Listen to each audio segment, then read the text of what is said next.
Психологи говорят, что стресс от рождения в семье особенного ребенка сравним по силе переживаний с эмоциями от его смерти. Первый и самый важный вопрос, который возникнет — как жить дальше? Советы доброжелателей обычно воспринимаются в штыки, потому что кажется, что большинство из них не в состоянии понять вашу боль. И советы взять себя в руки или какие-то слова, что такие дети даются только самым сильным людям, а не благословение. Эти слова поначалу могут только раздражать. Самое главное, что нужно понять, что диагноз, написанный в карте, абсолютно ничего не говорит ни о потенциале, ни о будущем конкретно вашего ребенка. Он помогает только определиться с основными направлениями коррекционной работы, понять, каким сторонам развития нужно уделить больше внимания. И практика показывает, что есть масса случаев, когда ребенок, признанный чуть ли не овощем, в итоге регулярной работы с ним делает значительные успехи. В принципе, еще совсем недавно в подавляющем большинстве случаев детей с особенностями развития считали необучаемыми, считалось, что они живут недолго, поэтому никто ничем не пытался помочь. На сегодняшний день есть более-менее успешный опыт работы почти со всеми категориями детей с ментальными расстройствами. Нужно настроиться, что вам предстоит много коррекционных занятий с разными специалистами, динамическое наблюдение, возможно, подбор подходящей терапии. Очень важно понять и написать крупными буквами у себя в голове, а может на листе бумаги, который будет у вас постоянно перед глазами, что вы не виноваты в том, что у вас родился ребенок с особенностями. Гоните изо всех сил эти мысли у себя из головы. Рождение ребенка с особенностями всегда неблагоприятное стечение обстоятельств, повлиять на которые вы никак не могли. Вопрос «за что?» не имеет ни смысла, ни ответа, и задавать его себе бесполезно. На переживание чувства вины вы тратите те драгоценные силы, которые сейчас так нужны вашему ребенку и вашей семье в целом. Это уже случилось с вами, и вопрос «за что мне это?» должен замениться на более конструктивный вопрос «что делать?». Я немного начну издалека. Бытует мнение, которое активно подогревает чувство вины у родителей, что жизнь ребенка с особенностями развития – это сплошное страдание. На самом деле это ни в какой степени не соответствует действительности. Да, отчасти страдают взрослые рядом. Это родители, бабушки и дедушки. А особенно ребенок, он хочет жить и радуется этой жизни точно так же, как любой другой. Он с самого начала существует внутри диагноза. И он даже не замечает, что чего-то лишен, если на этом не акцентируют внимание взрослые. Жизнь с ребенком с особенностями развития однозначно не будет сплошь состоять только из боли и страданий. Вы научитесь радоваться его успехам и его любви к вам. Все, абсолютно все дети любят своих матерей.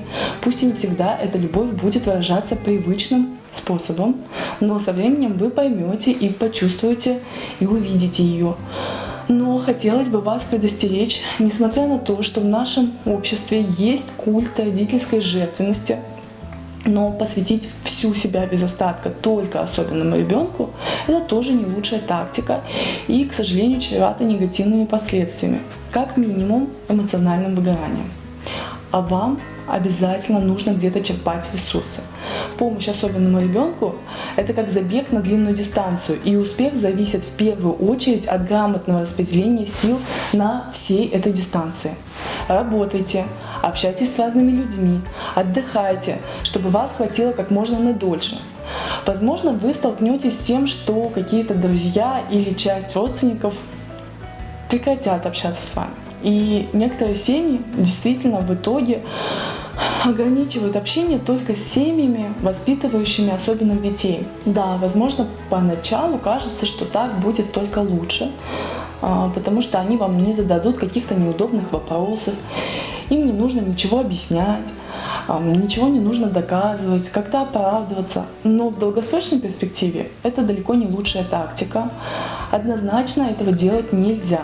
Если вы для себя и для своего ребенка навсегда закроете мир здоровых и полностью погрузите себя условно в мир страданий и болезней, то вас не хватит надолго. Это приведет к эмоциональному выгоранию.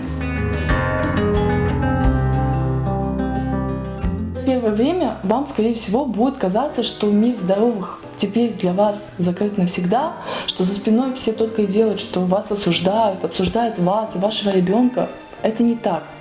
Со временем, когда острота первых эмоций поутихнет, и вы увидите, что вполне хватает тех, кто хоть и не столкнулся с тем же, что и вы, но поддерживает вас и хочет продолжать общение, а самое главное состоит в том, что основная задача всей коррекционной работы с ребенком с особенностями, она заключается в том, чтобы адаптировать его к жизни во внешнем социуме.